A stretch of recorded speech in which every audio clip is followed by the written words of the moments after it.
Good morning, my dear students and my dear friends. This is again just Mr. Jagmohinder Sharma, Principal Lighthouse International School, Bajana Kala, and the Director of Creative Brain Institute of English, Poonam Cinema Market, Gohana. So, in yesterday's class we discussed about the helping verb and the main verb. In today's class we shall discuss about the pronoun. दोस्तों ये बहुत ही आपके लिए importance की चीज़ मैं जो करवा रहा हूँ and I shall teach you in a very easy way. So let us start with the definition of pronoun. Definition of pronoun, the word which is used in the place of noun is called pronoun. जो शब्द संज्ञा के स्थान पर लगाए जाते हैं उनको हम क्या बोलते हैं? सर्वनाम बोलते हैं, प्रोनाउन बोलते हैं. For example, Sita is a teacher. Sita एक अध्यापिका है. She teachers 10th class. 10th class को पढ़ाती है. There are two sentences. In the first sentence Sita is the subject but Sita is a noun. Sita is a noun. अब सेकंड सेंटेंस में मैंने आपको लिखा है Sita is a teacher. Sita एक अध्यापिका है. She teacher 10th class. 10वीं क्लास को पढ़ाती है. 10वीं क्लास को कौन पढ़ाती है? सीता. सो बार बार मैंने रिपीट ना करके, सीता को बार बार रिपीट ना करके, मैंने दूसरे सेंटेंस में सीता की बजाय मैंने क्या लगा? She. So this is a noun और जो वर्ड नाउन को रिप्लेस करता है that is known as pronoun. So she is a pronoun. So we shall discuss about the pronouns today. Okay, so let us start. Pronoun मेरे प्यारे दोस्तों, जैसे verb की कंजुगेशंस होती हैं, इसकी भी कंजुगेशंस होती हैं, जिसके केसेस होते हैं. जो प्रोनाउन होता है जिसको आप हिंदी में सर्वनाम बोलते हैं, it has basically 5 cases but we shall discuss about 3 only. क्योंकि जो आपके 3 होते हैं, शुरुआत के जो 3 होते हैं, बिगनिंग के जो 3 होते हैं, this are of great for use for you. Okay, जो बाद के होते हैं उतना ज़्यादा यूज़ नहीं होते हैं but I shall teach you later when, जब मैं आपको जो ना प्रोनाउन का जो बेसिकली जो बहुत अच्छे से चैप्टर को कराऊंगा तो मैं आपको कराऊंगा. But in today's class I shall teach you about the 3 degrees only. The first one is the subjective case और द नॉमिनेटिव केस. जो प्रोनाउन का जो फर्स्ट केस होता है उसको बोलते हैं सब्जेक्टिव केस. ओके, सेकेंड होता है उसको बोलते हैं possessive adjective case. Possessive adjective case. And the last one is the objective case. Objective case.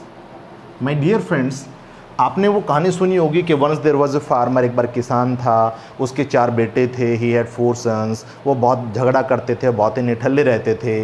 और one day the farmer fell ill. एक दिन वो बीमार पड़ गया. he called his 4 sons. उसने अपने 4 बेटों को बुलाया. his end was near. उसका अंत नज़दीक था. तो this kind of story you might have heard. इस प्रकार की कहानी आपने सुन रखी होगी. तो उस कहानी से अगर मैं इसको रिलेट करूँ तो ये देखिए, प्रोनाउन एक किसान है. समझ लीजिए, ये जो किसान था once there was a farmer, ये वही किसान है. इस किसान के 3 बेटे हैं. पहले का नाम है सब्जेक्टिव केस, दूसरे का नाम है पॉजेसिव एडजेक्टिव केस और लास्ट वाले का सबसे छोटे का नाम क्या? Objective case. तो जब ये बीमार पड़ा, जब इसको सताने लगी चिंता अपने बेटों की कि क्या करेंगे, तो एक दिन इसने अपने तीनों बेटों को बुला और बोला, बेटा मैं तुम्हारे लिए जो है ना, मैंने एक दुकान खोली है, आपको उस दुकान में जाना पड़ेगा. तो पहले इस बेटे को बुलाया. इसने कहा कि भाई आपको वहाँ पर काम करना, सुबह जाकर के दुकान को खोलना. तो इसने मना कर दिया. बट समझाने के बाद कि तुम बड़े हो, ये है वो, ये मान गया. उसने दुकान खोलने का निश्चय किया. ठीक है, मैं दुकान खोल लूँगा पर मैं अपना काम करूँगा, शुरुआत में करूँगा. फिर इसकी बारी आई. दूसरे नंबर पे सबसे छोटा बेटा खड़ा था. तो छोटे बेटे को बुलाया कि भाई तुम क्या काम करोगे? इसने कहा पिताजी मैं तो सिर्फ अपना काम करूँगा और वो भी लास्ट में करूँगा जब मेरे दोनों भाई कर चुके होंगे. ऐसा ना हो कि मैं काम करूँ, मेरे दोनों भाई मना कर दें, तो मैं लास्ट में काम करूँगा. ओके, तो पहली जो डिग्री होती है, जो सब्जेक्टिव केस होता है, that works as a subject in the sentence and it most probably comes in the beginning. ये जो सब्जेक्टिव केस होता है सेंटेंस की शुरुआत में आता है और जो ना ये सब्जेक्ट का काम करता है. If you talk about this one, तो ये जो बेटा है, छोटा बेटा, ये सबसे लास्ट में दुकान पे जाता है, उसमें लास्ट में जाकर के काम करता है. ये सबसे लास्ट में सेंटेंस में आपको मिलेगा. Most probably it comes at the ending of a sentence. तो ये सेंटेंस की एंडिंग की तरफ आता है और ये सिर्फ ऑब्जेक्ट का काम करता है. लास्ट में तीसरा बेटा खड़ा था. जब इसकी बारी आई तो पिताजी ने समझाया, बेटे जो आपके बड़े भाई हैं वो सिर्फ अपना काम करने के लिए कह रहे हैं, ऑब्जेक्ट है वो सिर्फ अपना काम करने के लिए कह रहा है, बेटे तुम क्या करोगे, तुम मेरे अच्छे बेटे हो. तो ये समझाने से इसने कहा, पिताजी आप जो काम मुझे सौंपेंगे मैं वो करूंगा, जो काम हैंड ओवर करेंगे मैं वो करूंगा. तो छोटा बेटा जो है इसका भी काम करता है, उसका भी काम करता है. पिताजी ने कहा, बेटे आप शुरुआत में भी जाना पड़ सकता है, आपको लास्ट में भी जाना पड़ सकता है. तो जो सेकंड डिग्री होती है जिसको आप पॉजेसिव एडजेक्टिव केस के नाम से जानते हैं, ये सेंटेंस की शुरुआत में में भी आ सकती है, लास्ट में भी आ सकती है। ये सब्जेक्ट का काम भी कर सकती है, ऑब्जेक्ट का काम कर सकती है, but mind it that it never comes alone, कि कभी भी ये बिल्कुल जो है ना अकेली नहीं आती। इसके पीछे कोई ना कोई एडजेक्टिव प्लस नाउन या नाउन ज़रूर आता है। जैसे अगर मैंने लिखा कहीं पे भी, अगर मैंने लिखा माई, इट हैज़ नो वैल्यू, इसकी कोई वैल्यू नहीं है। क्यों नहीं है? माई मीन मेरा, मेरा क्या?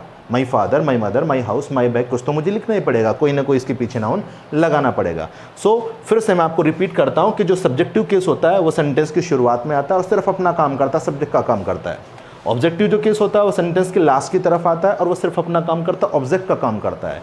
If you talk about the positive adjective case, तो पॉजिटिव एडजेक्टिव सेंटेंस की शुरुआत में भी आ सकता है, लास्ट में भी आ सकता है, लेकिन सब्जेक्ट का काम भी कर सकता है, ऑब्जेक्ट का काम भी कर सकता है, but it never comes alone, लेकिन ये कभी भी अकेला आपको दिखाई नहीं देगा। Okay, now we shall start with the I. The first is I.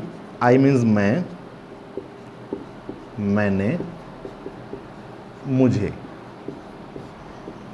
My means मेरा या मेरी, ये आपको याद करने। मी मीन्स मुझे। Second degree is we. We means हम, हमने, हमें, हमको। आर हमारा या हमारी। अस, अस मीन हमें। यू, यू मीन तुम, तुमने, तुम्हें, आप। योर तुम्हारा या तुम्हारी। लास्ट में फिर से यू, तुम्हें। ही वह या उसने। हिज उसका या उसकी। हिम उसे। शी वह या उसने। हर उसका या उसकी। हर उसे। My dear friends, he, his, him ये मेल्स के लिए होती है। शी, हर, हर ये फीमेल्स के लिए होती है। हर और हर, इसमें what is the difference between this and this one? ये अकेला आ सकता है, ये कभी भी अकेला नहीं आएगा। इट यह या इसने। इट्स इसका या इसकी। लास्ट में फिर इट, इसे। And the last one is they. They means वे या उन्होंने। देयर उनका या उनकी। और देम मीन्स उन्हें। So these are the all degrees of, these are the three conjugations, the three cases: subjective case, possessive case and objective case. The first two degrees are counted as first person. These are the first person degrees. You is the second person pronoun, second person. And all these things are the third person. Okay, so in today's class we have discussed about this. You have learned you have to learn all this, and tomorrow's class I shall tell you more about this.